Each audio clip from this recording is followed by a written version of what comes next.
organizers, we're usually organizing a client's space, a physical space. However, a lot of times when we get done, the client will say to us, if only you could organize my brain. My name is Shay. I'm a professional organizer and the co-founder of Mission to Organize.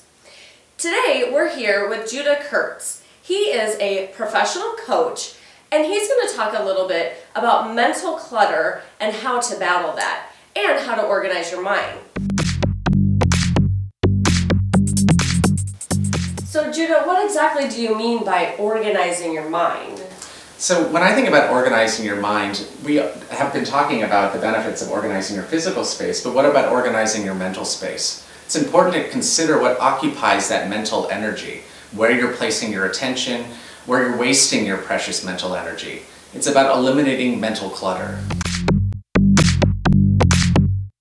So Judah, when we talk about mental clutter, like what exactly is that? Yeah, so when I think about mental clutter, it's really about the distractions and the noise that takes you out of being present and being able to choose your responses rather than just reacting to them.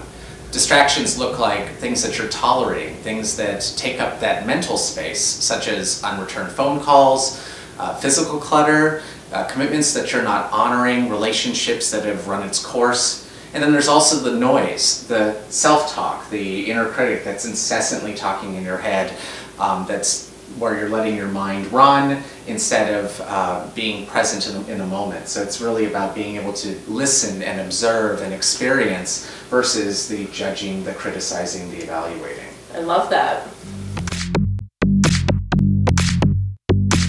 So now we know what mental clutter is, but Judah, why don't you tell us what we can actually do about it? Yeah, so I have a number of suggestions, and I'll start with one. The first one being creating a toleration checklist. And essentially, a toleration checklist is a list where you compile all the different things that are sapping your energy. And that can be things that are related to your home or work or your health or relationships. Start by creating that list and listing all big and small items and commit to taking on each item one by one. And if it means starting small with a simple item that's low-hanging fruit, do that. If you want to get some support in taking on one of the larger items, then get some support and ask for help. I love that idea, especially that start small and then move to big things. That's a good one. Are there any other ideas that you have? Absolutely. When it comes to your brain, you have a lot of inner critic voices going on in your head, and essentially those are the non-stop chatter that is constantly moving throughout your brain all day long, criticizing and evaluating you in everything you do. There's a great book by Dr. Rick Carson called Taming Your Gremlin, which is essentially your inner critic or inner voice, and it starts with simply noticing that you even have that inner critic going on.